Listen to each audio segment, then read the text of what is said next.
in the previous lectures we were concerned about two very important air standard cycles, the Otto cycle and the diesel cycle. We will consider a third example of a air standard cycle which in practice represents something which is not a constant mass control system, but a steady state steady flow process in a control volume framework. So, that cycle is known as Brayton cycle or Joule cycle.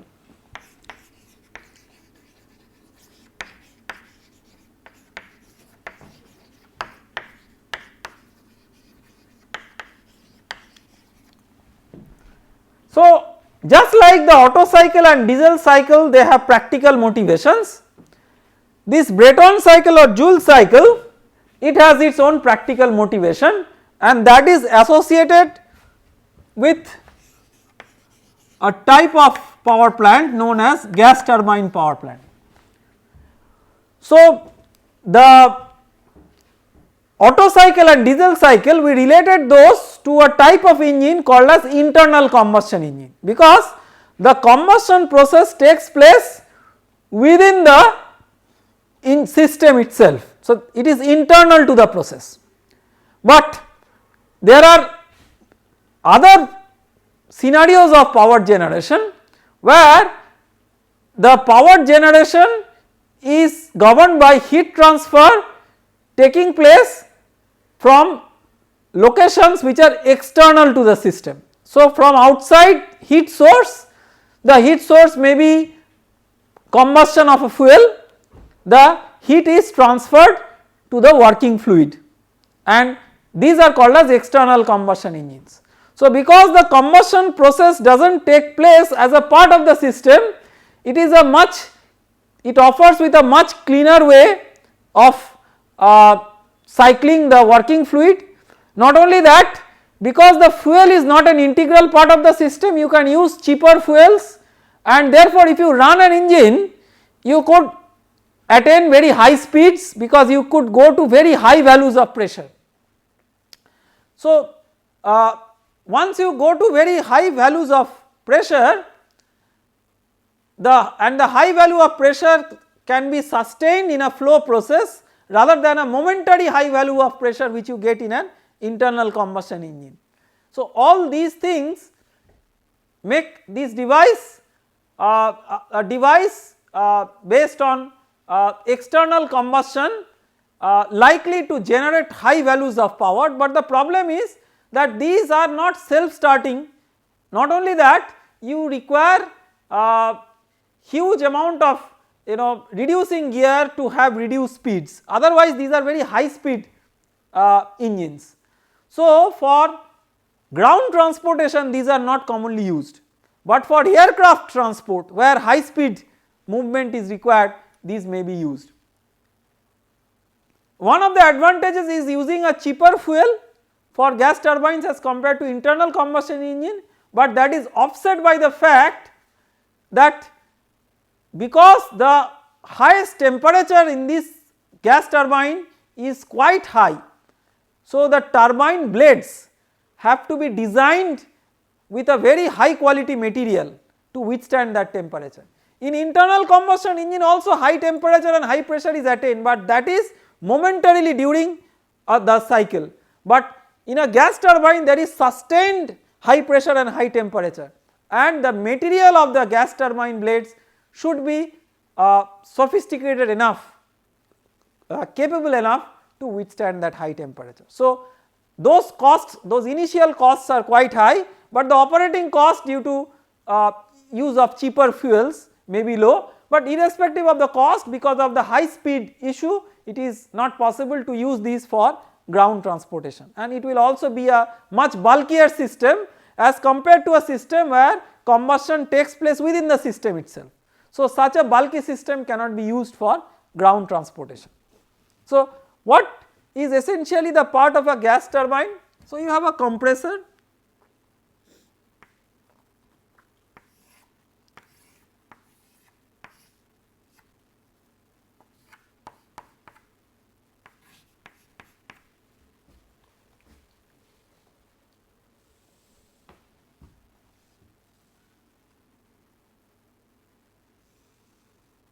and then you have a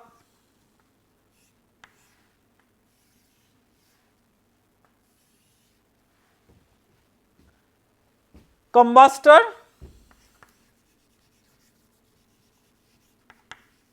So, this compressor compresses air, right. This air is not mixed with the fuel if you consider a perfect thermodynamic cycle, right, you cannot consider that. So, this air, so instead of a low pressure low temperature air heats a high pressure high temperature air, and then heat is transferred through combustion of the fuel. Then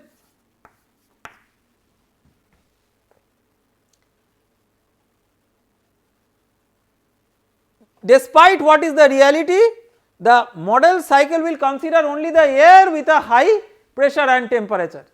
In reality it could be a air fuel mixture. So, then this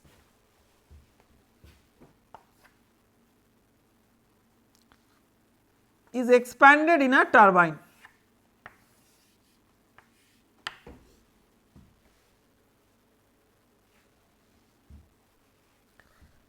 And then heat is thrown away to the ambient, but you know to so this is a compressor, this is a turbine, and the working fluid is air.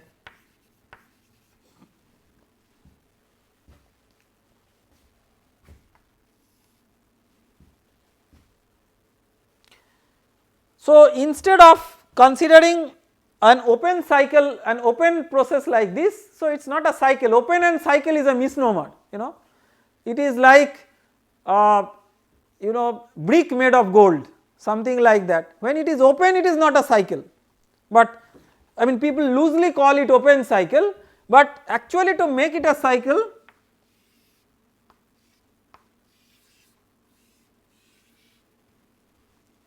you imagine that there is a heat rejection across a device which is just a cooler or a heat rejection device. This is a conceptualization of the reality that is taking place. Remember, this is not exactly the reality, this is a conceptualization or modeling of the reality that takes place in a gas turbine cycle. So, we identify the state points 1 to 2, 2 to 3, 3 to 4 and 4 to 1.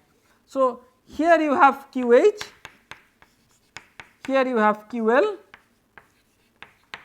here you have W turbine, and you have a compressor work that is input. So, the net work is the balance between the turbine work output and compressor work input, which is same as QH minus QL to complete the cycle. So, we will draw this cycle in PV and TS diagram.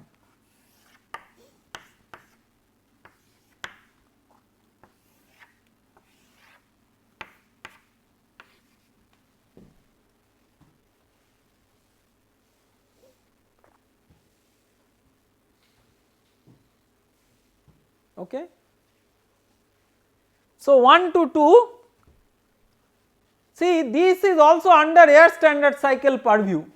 So, all processes are considered to be internally reversible. 1 to 2 we will assume reversible adiabatic compression. This is a flow process, right, this is not a control mass system. So, 1 to 2 reversible adiabatic compression,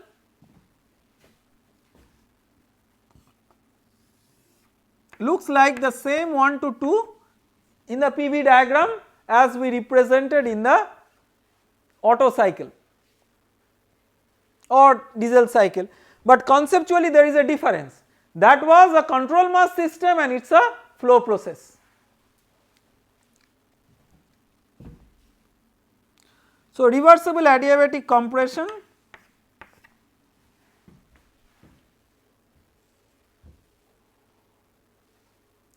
then 2 to 3 you have a constant pressure heat addition. The combustion process is modeled as a constant pressure heat addition. So, let me write this 1 to 2 reversible plus adiabatic compression, 2 to 3 constant pressure QH, 3 to 4 reversible plus adiabatic expansion, and 4 to 1 constant pressure heat rejection.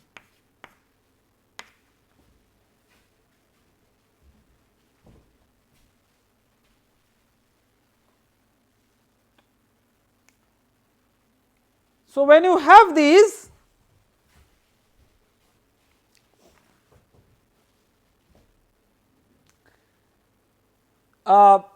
let us plot these in the PV diagram first.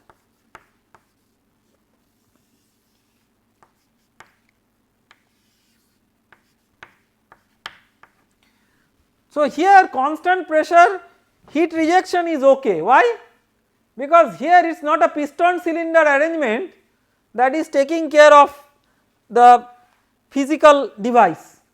So, the difference between 4 to 2 is not related to any physical volume of the size constraint of the device. So, it is just the physical nature of the process which is a constant pressure process that is modeled here. So, 1 to 2, then from 2 to 3 in the TS diagram we have constant pressure process.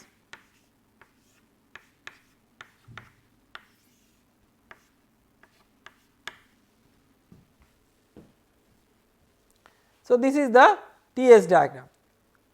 So, the next job will be to calculate the efficiency of this cycle.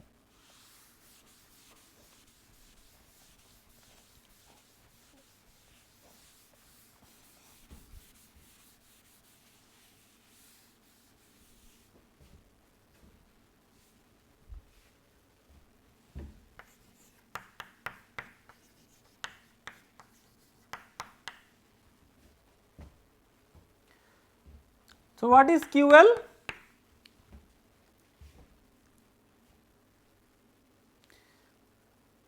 QL is the steady state steady flow process across the cooler. So, QL is basically the difference in enthalpy between the state points 4 and 1, this one,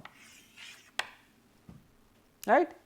So, QL is H4 minus H1. Remember here enthalpy is coming into the picture because it is a steady state, it is a flow process, right. So, fundamentally if you apply the first law of thermodynamics for a steady state steady flow process across the cooler, you will get this as QL. So, do not learn it like a formula, apply the first law for getting the expressions for the heat transfer and the work done, and remember this you are writing as magnitude and not with sign. What is QH? QH is similarly H3 minus H2. So, had it not been constant CPCV, still we could write this is very general. Now, because of the air standard cycle assumption, air is treated as an ideal gas with constant Cp and Cv. So, this is Cp into T4 minus T1 divided by Cp into T3 minus T2.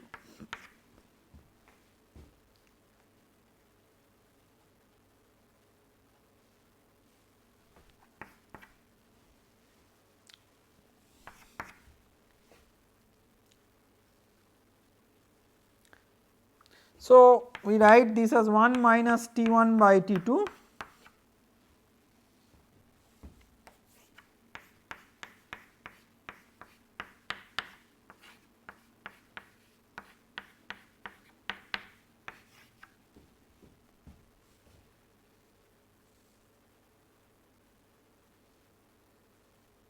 Okay.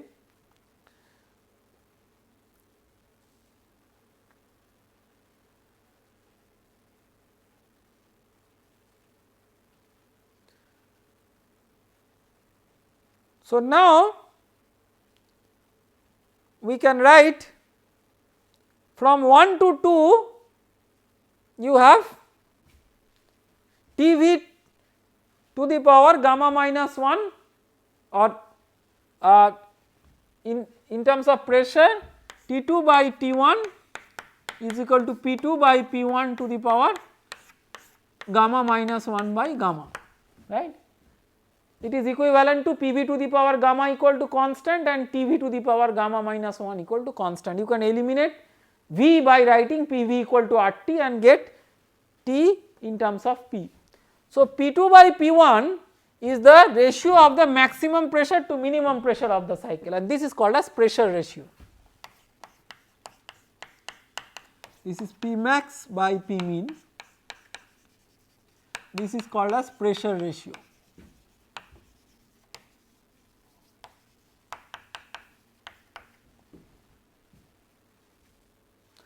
So, this is Rp to the power gamma minus 1 by gamma.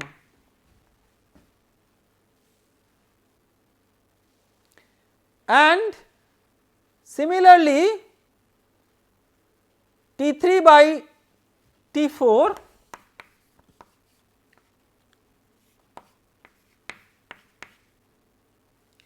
is equal to P3 by P4 to the power gamma minus 1 by gamma, right, and P3 is same as P2 and P4 is same as P1.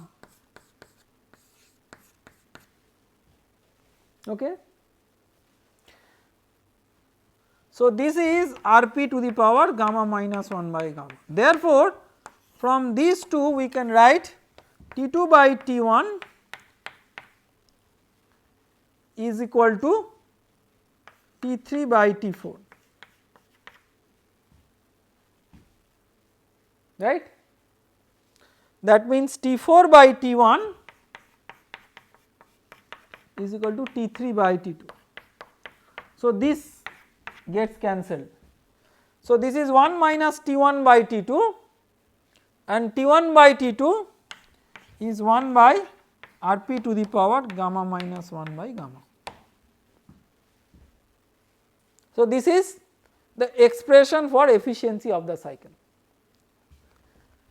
Now, the question is, given this efficiency,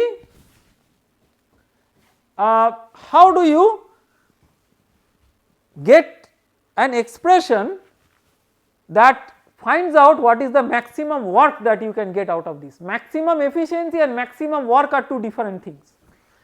So, what are given? Given T1 and T3, the minimum temperature and the maximum temperature. What is the maximum work that you could get out of this? So, let us try to do that. So, W net, that is QH minus QL. I am telling you again that instead of calculating the work done, in this case if you wanted to calculate the work done, it would not be integral PdV, but it would be VdP.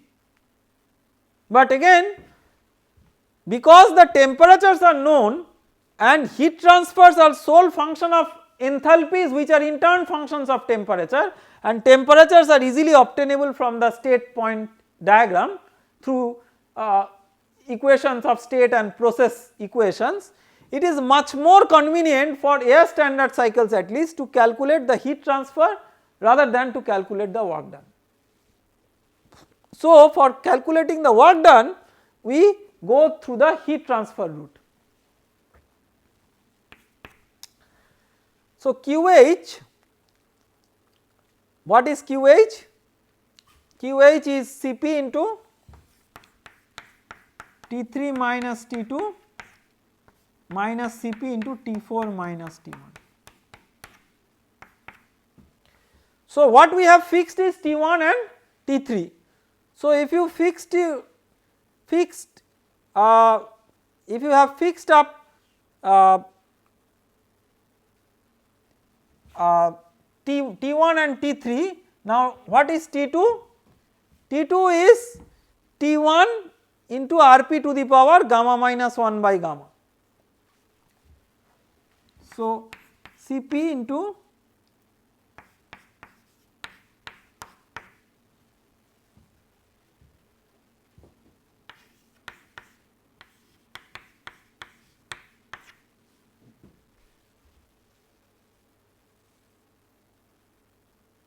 right. And what is T4? T4 is T3 by Rp to the power gamma minus 1 by gamma.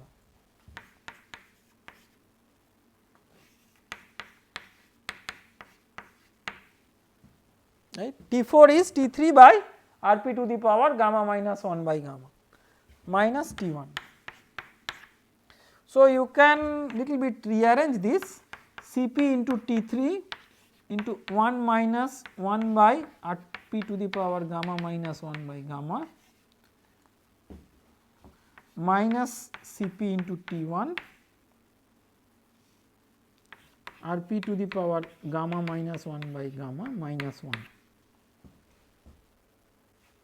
right. So, we want to derive a condition under which this work output is maximum. So, just for simplicity, so this same variable is appearing Rp to the power gamma minus 1 by gamma, let us say this is x. So, W net is a function of x. So, for maximum W net dW net dx must be equal to 0.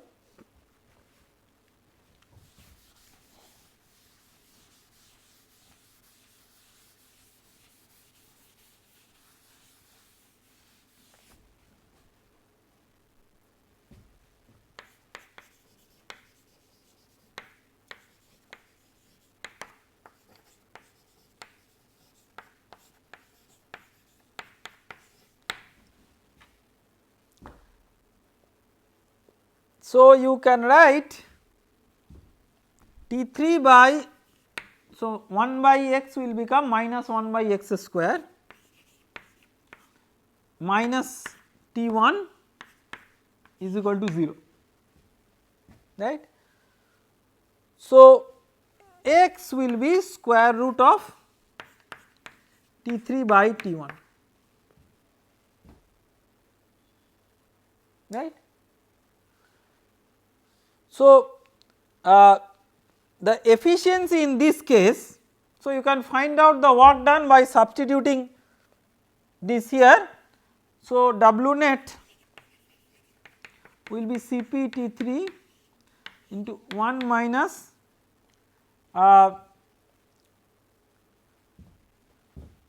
root over T1 by T3 minus Cp T1 into root over T3 by T1 minus 1, right. So, this is Cp T3, if you take Cp common, T3 minus 2 square root of T1 T3 plus T1. So, that means Cp into square root of T3 minus square root of T1 whole square, right, square root of T3 minus square root of T1 whole square, is not it. And efficiency is 1 minus 1 by Rp to the power gamma minus 1 by gamma. So, 1 minus 1 by x, right. So, 1 minus square root of T1 by T3. So, given maximum temperature and minimum temperature, if you want to derive the maximum work, you can always fix up a pressure ratio, and then for that pressure ratio your maximum work is this one and the maximum efficiency is just a function of the temperatures. So, we will quickly work out a problem on the Brayton cycle to wind up what we have discussed today.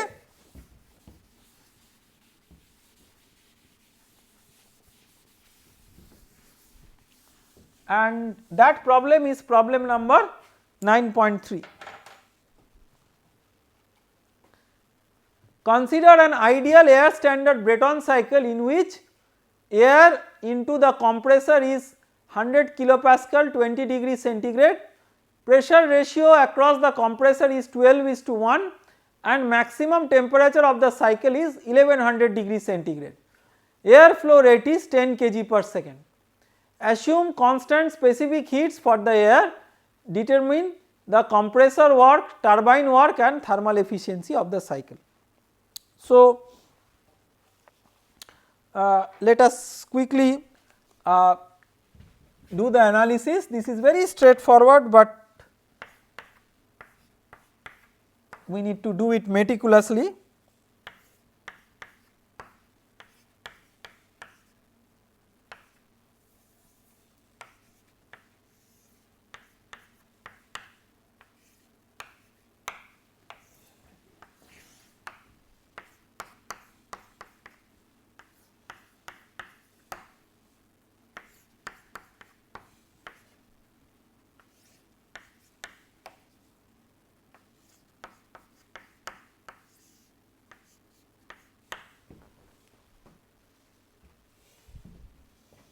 So, P1 is 100 kilopascal,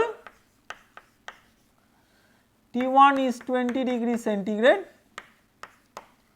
Rp is P2 by P1 which is 12, T max which is T3, this is 1100 degrees centigrade and m dot is 10 kg per second.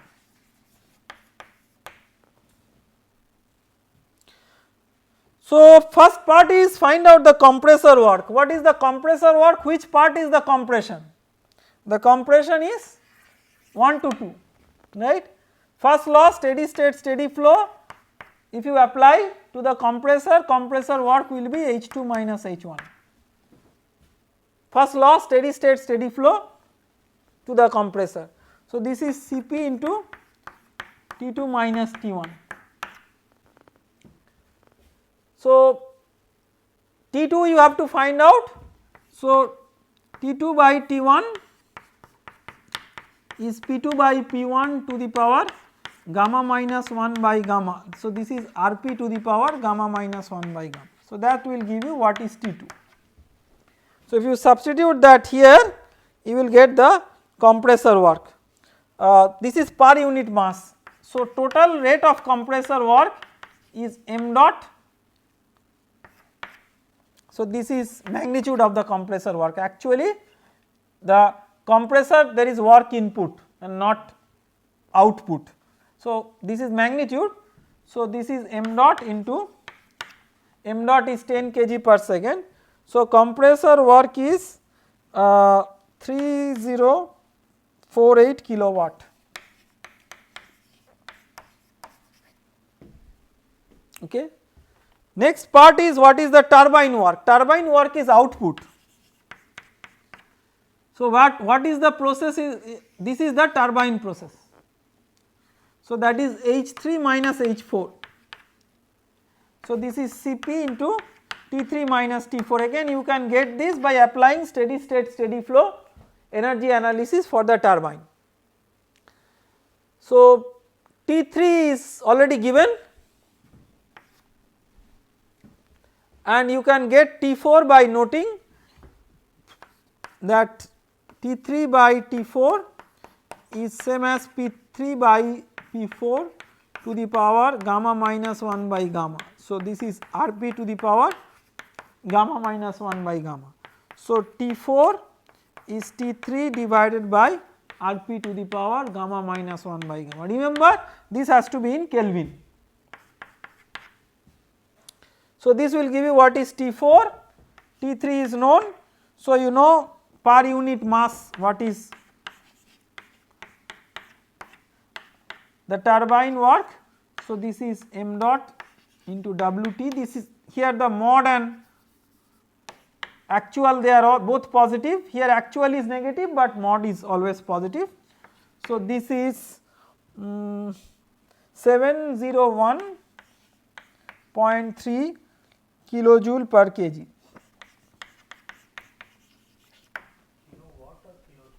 Sorry, kilojoule per kg second. Sorry, 701. Sorry, not. This is 701.3 kilojoule per kg, but there is also 10 kg per second. So, it is 7013 kilowatt. Okay. And then you have to find out the efficiency. So, you have the net work output already you have got, that is W turbine minus W compressor, and what is QH? QH is Cp into T3 minus T2. So, you have T3 already there and T2 also you have calculated. So, you can calculate QH from here. So, efficiency is W net by QH. So, this is mod of W turbine minus mod of W compressor by QH, and this is 50.9%.